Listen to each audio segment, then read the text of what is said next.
Hi, everyone, and welcome back to another episode of the Chronic Fatigue and Burnout Recovery Podcast. Today, I am delighted to announce I have a very special guest with me, who is Emily Fraser. Hope I said that right, Emily. Was it Fraser or Fraser? It's Fraser, but Fraser. Honestly, it doesn't really matter. Yeah. Emily Fraser. And she is the Spoonie mentor on Instagram. So you can stop right now, go and look her up. You'll find her there. She is a chronic illness advocate, a fellow high achiever who was previously a teacher in band and choir.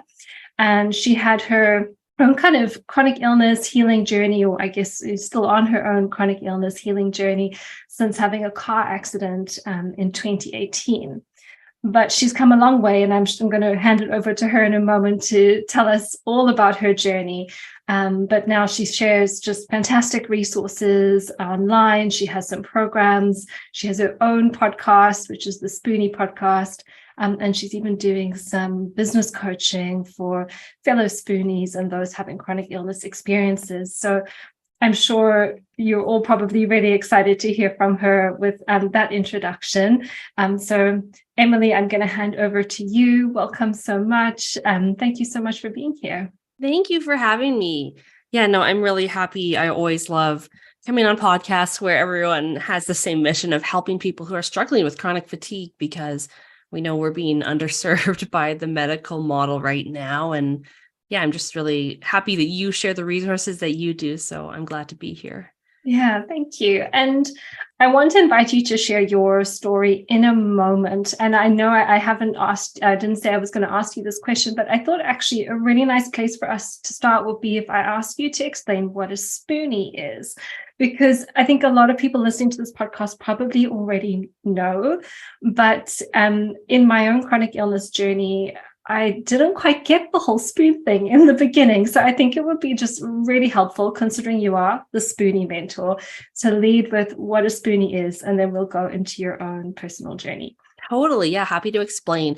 It's something that I didn't really find until a couple years into my journey. And when I did, it just felt like home. I felt so grateful to find a community of other people online struggling with similar invisible symptoms. So Spoonie is a nickname that comes from people who are dealing with chronic fatigue, any type of autoimmune disorder, any type of chronic illness, or in my case, a brain injury. And Christine Miserandino in 2004, she's a chronic illness blogger, and she came up with the concept of the spoon theory.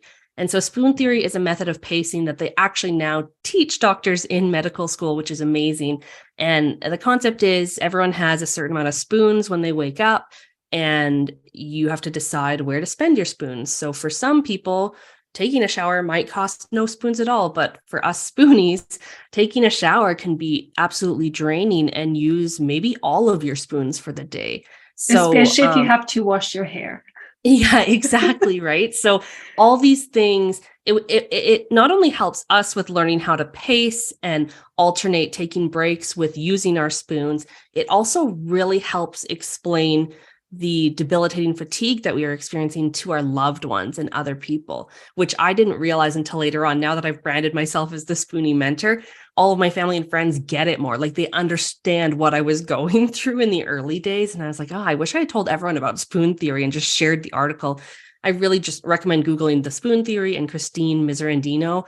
Her website is But You Don't Look Sick, but she has her original article she posted, and it just went viral. And it's so helpful to understand. She was at lunch with a friend and kind of helping her understand her experience with lupus with all the spoons around at the restaurant. So that's been really great. And I realized there are hundreds and thousands of people who identify as Spoonies, and there's great resources on Instagram if you search the hashtag Spoonie or Spoonies or Spoonie life. And it was one way for me when I started my business. I didn't necessarily only want to help people who had post-concussion syndrome. I knew that my strategies helped a wide variety of people. And so when I was thinking, I thought, the term Spoonie really works because it automatically is a great label for people because they're the ones looking for solutions, right? People who identify as Spoonies are people who are looking to improve. They're looking for ways to live a joyful life alongside of their conditions. And it's just a really great community. Yeah, absolutely. And thank you so much for explaining that, because I used to be so confused in the beginning. As you said, you only found it later. I was like, well, how do I know how many spoons do I have? And how do I know how many spoons I'm using? But I think we're going to talk a little bit more about Totally. pacing as we get into the episode. But before we do, tell us your story. Yeah. So I grew up with a chronically ill mother. So I saw my mother, she has polycystic kidney disease. She had a kidney transplant when I was in high school, but for 6-7 years, she was going to the hospital 3 times a week for dialysis. And so I very much grew up just seeing someone being sick and understanding that, and a bunch of relatives with the same condition. So when I was a teenager, we found out that I also have that chronic condition. And it kind of explained why I was always more tired and I didn't have as much energy as the people around me. But I was also a chronic high achiever. And like so many women that I work with, it's just you're learned you have to do and be busy and achieve in order to have worth. And so I was going and being busy, and I had become a teacher, and I was performing. I was a professional musician as well, traveling the world performing. And I would always, now I realized it was burnout. I would just like hit my capacity because I wasn't pacing, and I would burn out, and I would have to go a couple of weeks off work. And I never really understood. I just thought it was the stressors of being a teacher. But then in 2018, as I was leaving school, I got rear-ended. And like so many people who get concussions, I thought it was no big deal. I was able to drive home, and it wasn't until days and then weeks and months later that I really realized, okay, this is serious. It was a traumatic brain injury, and I was off work and on disability leave for years, on and off, kept trying to go back, kept failing, and just so easily overstimulated. And when I was trying to find resources online, it's really when I started learning. I realized every time I found a post that really resonated, it had the hashtag Spoonie. And I just was like, okay. I started following the hashtag on Instagram. And that's really when I started to learn about all of this and got connected with community, which I now know is so important. It's a big part of my work, is helping people feel connected. And as I was navigating, I had to leave my teaching career because it was clear after 2 years straight of trying to return to full time, I'd never made it more than 6 hours a week. So I needed to find a new career, or they told me I did. So then I did find a job. I was running mentorship programs at a university, and I thought, this is perfect. I'm working remotely. It was during COVID, and it was all great until we were all forced to come back on campus. And all of my symptoms came back with a vengeance. And I was even worse off than I had been right after my initial brain injury. So from there, that's when I decided I needed to start my business, because unfortunately for all of us dealing with invisible disabilities or dynamic disabilities, people just don't get what we're dealing with. And it can feel really invalidating, and people don't understand. And that's where explaining spoon theory is really helpful for some people. But I realized I really couldn't think of another way for me to create the flexibility and freedom that I needed with my schedule in order to heal. And so that's when I decided to start my business. And it's not like it was just clear sailing. It took a while to figure out what I was doing and to become profitable, at least as a business. But over time, I realized I was just truly healing. Like I now am symptom free. And during that time, when I first started my business in 2022, I also got diagnosed with a hypermobility disorder, which explained some of the symptoms I'd been experiencing even previously in my life. So it's kind of tricky to explain my story, because on one hand, I consider myself fully recovered from post-concussive syndrome, but I also navigate these other conditions. And that's where Spoonie is such a helpful term, because a lot of us aren't just dealing with one thing. It's a series of confusing, complex, oftentimes rare diagnoses that can make us feel alone. And so knowing we're part of a community is really helpful. Yeah, absolutely. And I really resonate with what you said about like this idea of like what is fully recovered, because I also think we live in such a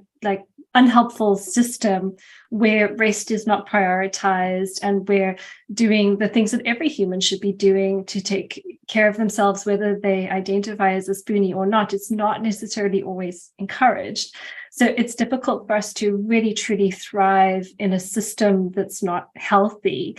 And therefore, whatever you're navigating, I think it's always it's always a tough one, I think, Absolutely. That's the thing. I was like, everyone is a spoonie. Everyone needs to rest. and for me, and that's the other tricky thing. It's like, I'm absolutely thriving. However, if I try to go back into like the quote unquote real world or the hustle culture, I would get sick right away because I'm also a highly sensitive person, an empath. I know a lot of people in my community resonate with those terms. And I'm just not designed to be around all these people in person and that busy, go, go, go.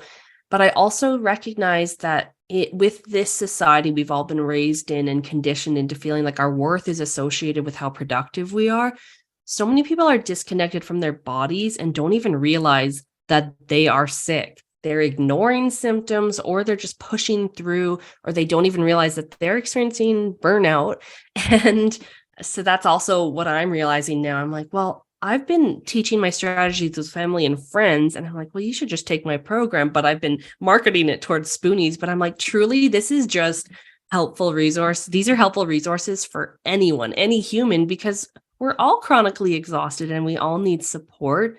And a lot of the work I do is not only pacing, it's the mindset strategies of it's okay to rest, which is the biggest hurdle for many to overcome. Yeah, I resonate with that hurdle so much. Mm-hmm. So expanding a little bit on your journey and this idea of pacing and learning about spoons. So it's not actually something that I've addressed specifically on this show yet. So it would be great to have you as the expert maybe share some things that really helped you in your journey or some tips for the listeners. In my own journey, nobody spoke to me about pacing for like the first 2 years. It was probably similar to you, something that I just discovered on my own. And I was constantly in those kind of boom and crash cycles all the time of like doing too much and then crashing and then doing too much and then crashing all the time. So if somebody is kind of new to pacing, or they're noticing they are forming at least, boom and crash cycles, however, big or small they are, where does someone even begin with all of this? Yeah, totally. So I call myself the Spoonie mentor, but I don't actually necessarily teach spoon theory because, like you said, it is quite complex. People never understand, how many spoons do I have? How many spoons does each thing take? Like, it really is confusing. And that's a big part of why I created my program, the Thriving Spoonie Pathway. So the first thing I'll say is my favorite method of pacing, and there's many, and it's never a one-size-fits-all approach, but the general concept of pacing is that you are alternating periods of activity where you're using spoons with periods of rest where you are restoring your spoons. And that's an aspect of spoon theory that a lot of people miss. They think, oh, I've used all my spoons, I'm done for the day. But the idea is no, there's actually activities you can do that restore spoons, and rest doesn't only just mean that you're lying in bed miserable. Like, there's a lot of ways to rest that restore your spoons. There's actually 7 types of rest. So in terms of my favorite method of pacing, the one that I truly use every day because it's simple, I use time-based pacing. So I will set a timer, usually at this point, 25 minutes, but in the beginning, it was much lower because it depended on what task I was doing. Like if it was folding laundry, I literally could only start with 1 minute in the early days. So figuring out your own guidelines and getting to know yourself and your own, what times you can handle before symptoms come on. So I set a timer, I leave it in another room or far enough away because so many of us are so conditioned to want to get something done that when we start a task, we just want to finish it. That's me. That's me. So I literally found I have to leave a timer in another room. Otherwise, I'll just literally subconsciously turn it off and keep motoring through whatever task is at hand. So set a timer, maybe start with 10 minutes if you're not sure, and you can adjust it higher or lower. And you put it in another room, you do your thing. Once the timer goes, you have to get up and turn it off, and then you take your break. And so depending on how severe your chronic fatigue is, some people really do just need to lie down until they feel better. And then they go back and they try another task and you alternate. For me, it's like computer time, but computer time is not all the same. Like if I'm on a Zoom call, I can handle 90 minutes at this point because I've worked up to that point. But if I'm sitting down and I'm looking at taxes for the year, like, oh, I still can't handle much longer because you also have to not only think about the physical energy it's taking, you have to consider the mental and the emotional factors as well. And so that's another aspect of spoon theory that isn't always addressed, is that, yes, spoons get taken when there's physical demands, but it also does if there's something emotional going on in your life. And we're humans, so everything fluctuates. So many people are like, well, I thought grocery shopping was 5 spoons. And then suddenly I did it. Like, people who try to make it all perfect. At that point, I'm always like, okay, you're hyper vigilant right now. Like, you're fixating too much on your symptoms and trying to be perfect. And the reality is, you have to go with the flow as a spoonie. You have to be willing to adapt, and you have to be willing to be flexible to say, okay, you know what? I'm feeling pretty stressed right now because this just happened in my life. I'm dealing with a car repair, let's say. And it's also like, I'm menstruating. So as women, we have to consider our hormonal cycle as well. So, it's normal that I feel more tired, and I'm going to take it easy as a result. And it's this constant balance that honestly it's complex to navigate, which is why having a mentor who has done it is super helpful, because it does take guidance and it takes support throughout the way. But once people figure out pacing, it truly is a game changer. Like, I still get so excited in like the first week of my program because people are like, oh my gosh, I have no symptoms. Yeah, because you're actually listening to your body. Because we have this idea that pain and symptoms and fatigue are bad, but really it's our body's only way of communicating with us. So when we learn to get still and listen, well, then we actually can listen to it and respond appropriately. And that's all I do. It's a constant balance of, I'm going to do this. Oh, my body's telling me it's too much. Okay, I'm going to step back. Or now at the point of where I am with my healing journey is, when I'm feeling tired, I actually need to move my body. I need to go for a walk. I need to get on my bike, which is still such like it's so confusing for me, because for so many years as a spoonie, it was like, movement is bad. Movement triggers symptoms. But it's taken a lot of time to rewire and understand neuroplasticity to be like, no, actually, now this is good. Pain in this case isn't bad. It's a warning sign. I'm grateful for it. And I'm going to move my body, get the oxygen flowing, and therefore I restore my spoons. So that's the biggest thing people say when they start to work with me. They figure out how to pace, and they figure out they figure out what rest means. Because if you're just lying in bed agonizing about all the things that you should be doing, you're not actually resting, because you're not getting mental rest. Yeah, absolutely. I resonate with all of that, like from different stages of my journey as well. And you said that there's like different things people can do to restore their spoons. And you mentioned how now you're in the stage of your journey where exercise is restorative for you, provided that, you do the right amounts for your body. So what are some other things that people can do to help restore their spoons back up? Yeah, totally. And I'll also add that if you're like completely bedbound in the idea of even going downstairs or going for a 5-minute walk is exhausting, like, I get it. That's literally where I was last year. And that's why I also partnered with Dr. Mallory Falk. She's a movement expert, and she created a 12-week program that I offer inside of my program for people to go from bedbound to actually like moving their body. So it's definitely doable. And part of that is the mindset of like, even if you've been stuck for years, things can change. So I just want to offer people that hope. But in terms of restoring spoons, there's so many ideas. A big part of it is understanding our nervous system. And that's what I teach inside of my programs, is a lot about vagus nerve stimulation and polyvagal theory, and just understanding that we have a nerve in our body that connects from our brainstem into our gut. And it literally like weaves through all of our major organs.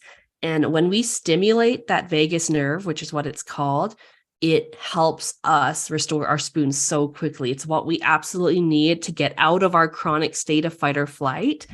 And so some of my favorite ways to stimulate my vagus nerve and restore spoons is to gargle water, cold showers, which I had to work up to because the thought of it was like, I can't do this. Meditating, even a simple hack of putting your legs up against a wall. That's really helpful. A lot of people with POTS will know that, but it helps everyone if you put your legs up against a wall. Even when I am lying in bed, I will always place a pillow under my knees, because even that simple lifting of the knees will help you activate your parasympathetic system, which just helps you go into rest and digest. And even just going outside in nature and grounding, like putting your bare feet in the grass, even if you don't have the ability to go and take a walk, with just like going outside or even opening a window and tuning into nature will help restore spoons. But it's really tricky to restore spoons if you haven't worked through all of the mental chatter. So I know a lot of people are like, well, I can't meditate, so I just don't. It's like, well, you're exactly the kind of person that needs to meditate.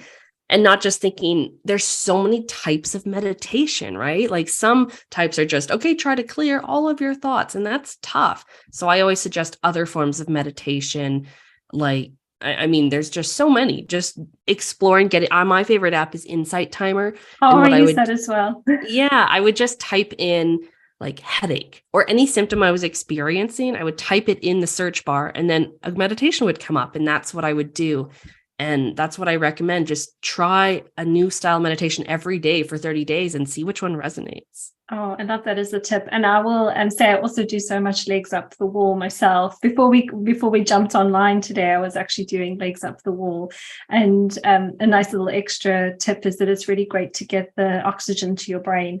If somebody is like a bit potsy, they got low blood pressure, I always find like when I'm feeling a bit fatigued, it really, really helps as well.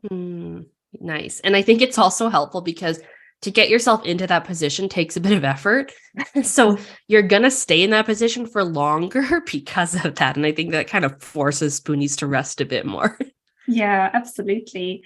And so you mentioned the mental chatter, which was interesting, and like people having limiting beliefs about what is and isn't possible for them. So I'm sure you go into a lot more detail on this in your Spoonie program, but what are some of the common chatters that come up for people, just so the listeners can maybe resonate with them? And what are some of the ways that you help people overcome them? Yeah, totally. So essentially, when I'm working with Spoonies and helping them learn to thrive and get back to whatever their goals are, whether it's getting back to work, whether it's creating their own business, whether it's improving their relationship and intimacy, there's always three major things that we work on. So in the first month, it's focused on nervous system regulation. That's all the pacing. That's all the strategies we're talking about, vagus nerve.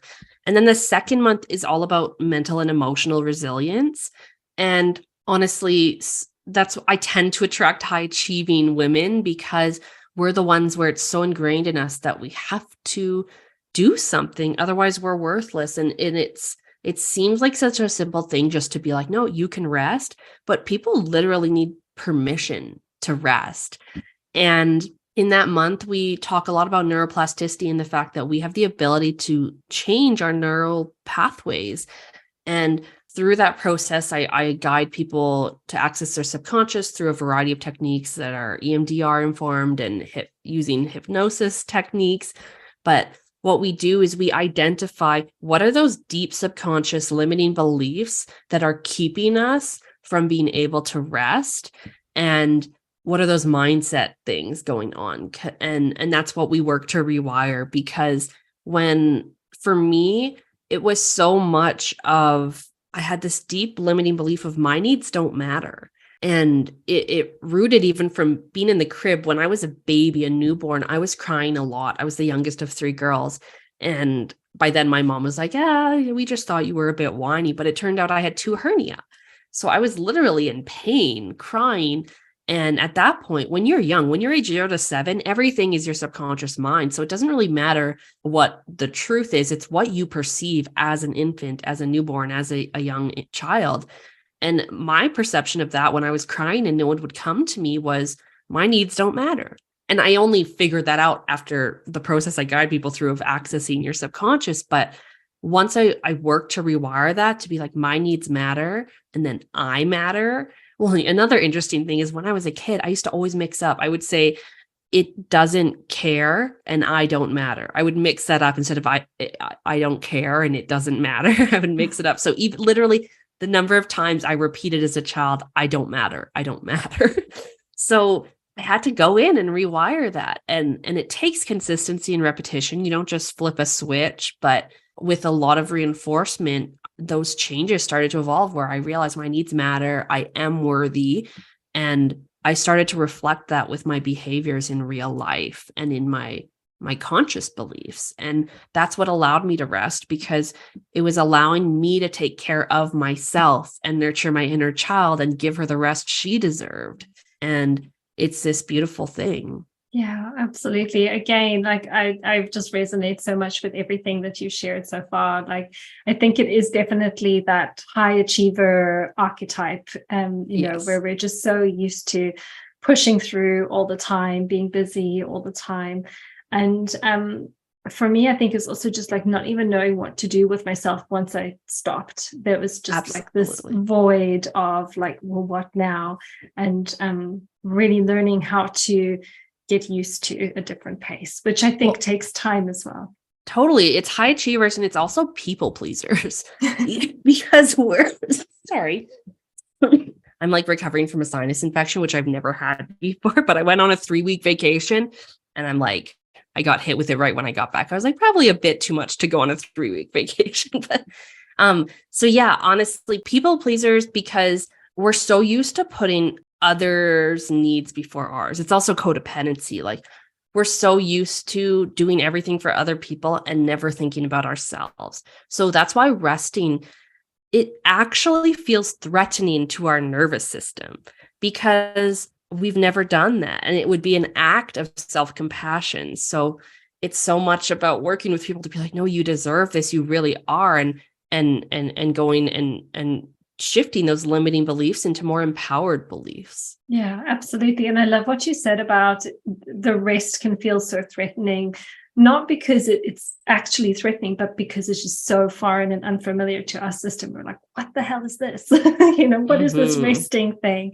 I know for me, especially in like the early stages of my illness, it was really hard just to get comfortable with rest. So much more comfortable with it now, but it took a really, really long time to get there. Totally. Yeah. No, and it's funny because with my business, I can sleep in as long as I want. I'm my own boss. I purposely create my schedule that way. So even still, I wake up and my first thoughts go to, oh, I need to notify my boss that I've slept in. It's like, oh, wait, I don't need to do that. Like, I don't need to create a lesson plan for my class. It shows how it can take time to release these old beliefs and habits. And so that's where the self-compassion part comes in, because so many Spoonies beat themselves up that they haven't figured it out yet. And the reality is that it takes time. It takes a lot of different things, right? All these little things that people who have been on the journey long enough have figured out, but it takes time and patience and self-compassion. And we're being let down by the medical model because our doctors themselves are burnt out and they don't know how to deal and they don't know how to rest. So I can't tell you the number of clients that say, well, my doctor did tell me to pace, but when I asked how, they had no suggestion. And so they're like, we literally don't know how to pace. And so I joke that I make my money now teaching people to rest, but it's true. That's what I do. Yeah. And what a fantastic job to have. Yeah. Because when I'm taking a break, it's like perfect modeling. Like, actually, I need to reschedule this. I'm feeling a little tired. It's like, that's actually a great thing. Instead of me feeling disappointed in myself that I'm not meeting all the standards and being perfect, it's actually a learning lesson for my community. Like, hey, you're allowed to do this too. Yeah, absolutely. It's okay to be human and take the rest that you need. Yeah. So is there anything else that you wanted to share about pacing, about rest, or just anything in general about your business and your offerings? Yeah, totally. Well, if people are wanting a bit more concrete tips around pacing, I have a free workshop. So they can message me on Instagram at the Spoonie Mentor and just with the word pacing, and I'm happy to share that free workshop link with them. And also, so my TSP program is a 3-month program. I talked about the first and second month, but in the third month, we really focus on joy, which so many people get stuck in this mentality of the doom and gloom of being chronically ill. Whereas I really empower people to shift that and say, well, how can you actually live more joyfully now, even before your symptoms are eliminated, which is totally possible too. Even with my kidney disease, when I started implementing all these strategies, and I'm reinforcing them constantly because I'm always guiding new cohorts through my program, my cysts in my kidneys are starting to go away. And the numbers, I see a nephrologist, a kidney doctor every year. And in January of this year, she couldn't even understand like why my numbers were so good, because this is supposed to be a chronic degenerative condition. And so I really encourage people, this is part of the mindset work, have hope and live your life joyfully. Because when we are constantly bombarded with these ideas of you're sick, this is chronic, it's never going to get better, that leaves us feeling really stuck. But chronic in the medical community only means your symptoms have lasted for more than 3 months. It doesn't mean you're forever going to feel this way. And in fact, I have proof that it's not the case, because even people with MS or all these conditions that are supposedly not curable or not easy or possible to improve, it is possible. And in that third month, we focus on connecting people with their intuition.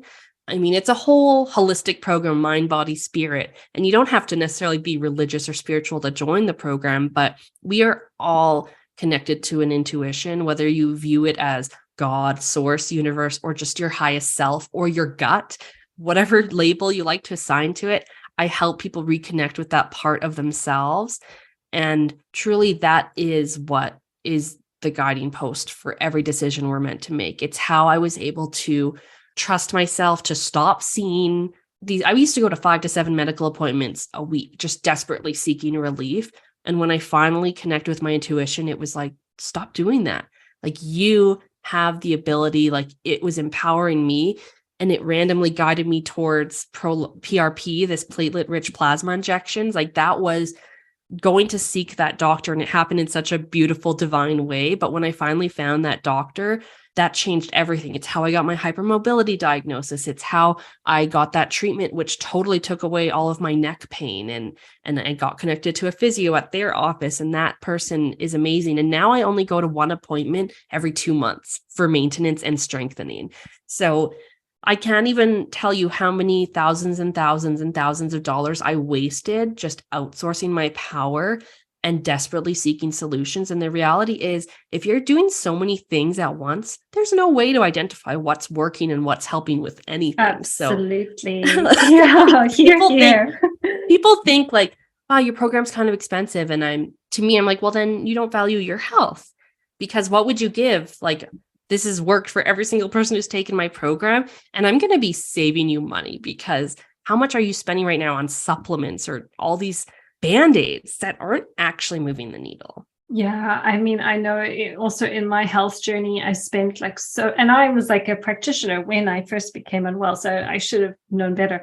But, I spent so much money on just every time you feel bad, you just buy something and hope that it will make you feel better. But there is so much to be said for having structured, well thought out mentorship that guides you through a strategic process versus just like shooting in the dark. And every time you're not feeling good, you get out your credit card, you buy a few more supplements, it's so easily done. And so, and if people actually calculate how much they'd spent, like I had to, because I was involved in a lawsuit, so I had to keep track of everything. And it's interesting because it's the same mentality of being a high achiever. I assumed that the more I did, the quicker I would improve. And so I felt this constant need to justify and prove I am sick. I really am, even though my symptoms are invisible. Like, here's proof. I go to all these doctors. It was a way of me seeking validation. And when I learned to validate myself, like, that changed everything. And that's where the third month of my program is so important, because you can describe it as coming home to yourself, which seems very vague to people who are not like in that lingo world. But truly, I feel so at home with myself, and I trust myself, and I'm really deeply connected to my intuition. And every single day, I cannot describe how much joy I feel. Like, I can't even believe that this is my life. And I don't work more than 2 to 3 hours a day because I pace, I take breaks, I alternate rest with activity. And it's honestly makes me more productive. Ironically, the more you rest, the more productive you will be. And that's why I'm so inspired to start business coaching. So many people started asking, like, how are you actually doing that?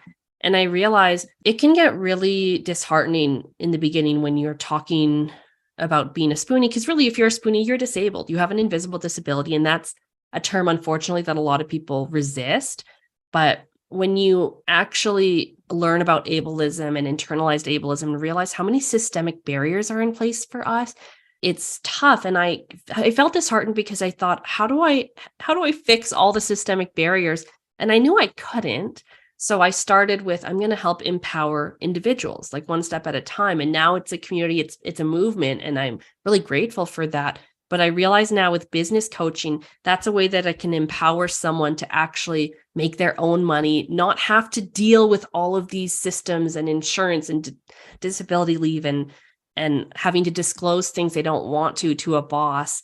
It's my way of actually addressing ableism. And so I've just started my program, Earn with Ease, my first cohort, and I'm just absolutely loving that because it's a full circle moment for me, because I can't deny that becoming an entrepreneur, or Spoonie-preneur, as I like to say, has been a huge part that propelled my recovery as well, because it allowed me to rest. Yeah, I think it can be like two sides of the same coin. Like I'm so grateful that I have my own business, and I think being able to sort of manage my own time and energy in similar ways that you probably do as well, it just makes all the difference to my day-to-day experience.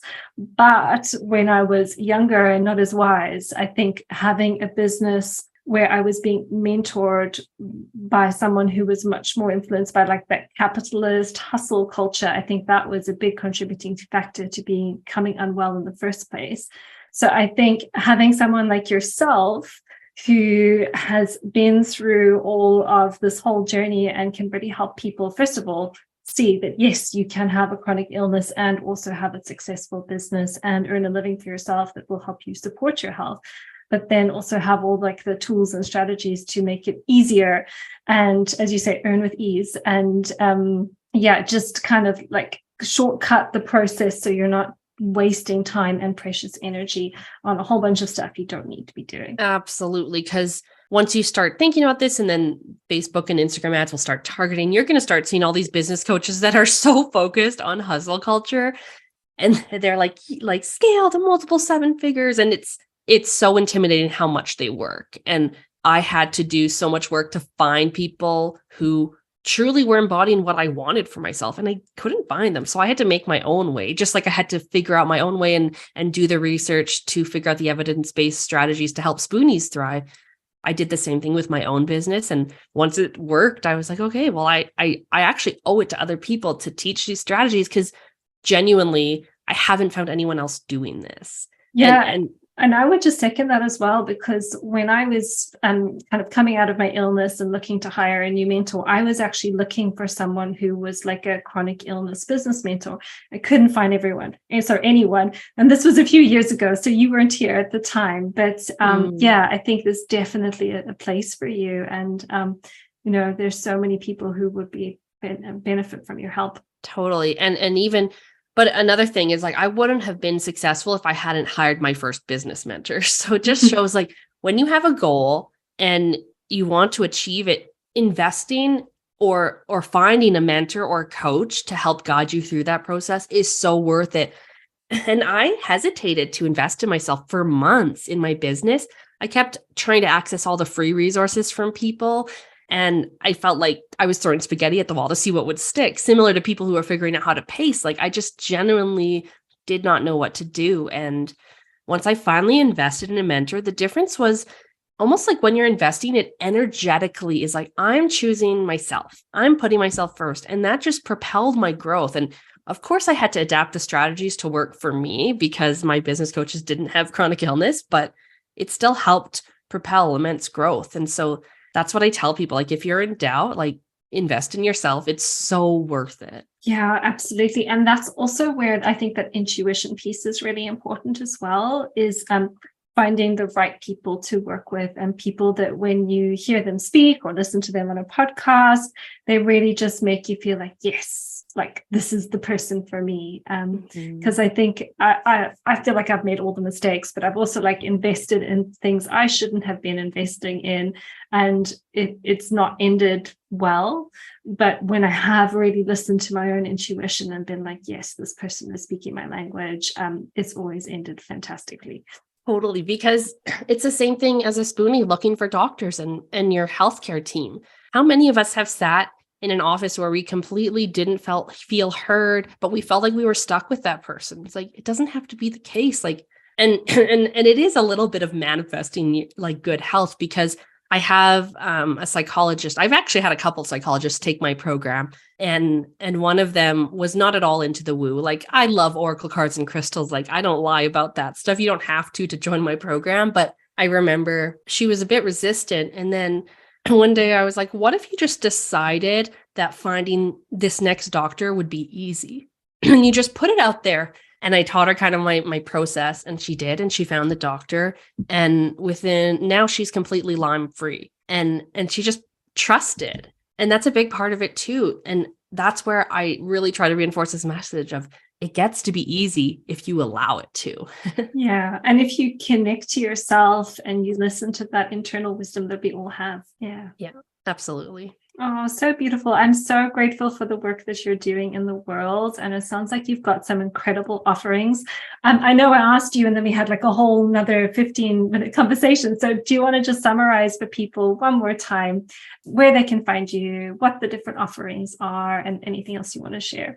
Totally. Yeah. So best thing to do is follow me on Instagram at the Spoonie Mentor, or my podcast, the Spoonie Podcast. And the link in my bio on my Instagram will have all of my offerings. And honestly, my DMs are open. Feel free to reach out if you're like, this is my situation. I'm not sure what I need. And I'm happy to suggest. I have some self-paced courses. I have live mentorship programs with a group, which I think community is so huge. And then I have my business coaching offering too, which is group coaching. So, but if you're also more advanced as a business owner, I also offer one-on-one. I don't necessarily advertise that because I don't do a lot of one-on-ones, but depending on your situation, feel free to reach out, and I'm happy to offer some guidance and get you the support that you need and deserve. Yeah, fantastic. And we'll put the links to your website and Instagram with the podcast as well, so people can find you easily, because things need to be easy when you're a Spoonie. Exactly. Any final words of wisdom or anything you want to say is just like a last little message before we wrap up? Well, first, thank you so much for having me. Thank you for the work you do. And to anyone listening, I remember how hard it felt when you're in the thick of it. It truly feels so disheartening. And wherever you are on that journey, even if you feel like giving up, I just want you to know I've been there, and there is light at the end of the tunnel. Don't lose hope. Trust yourself, and know that if you're listening to this, it found you for a reason. And trust that you really do deserve to be thriving, and it is possible. Yeah, beautiful words. Thank you so much, Emily, for being here. And I'm sure you get lots of people reaching out to you. It sounds like you're doing such incredible work. And thank you, everybody, for listening. And we'll see you all again in the next episode.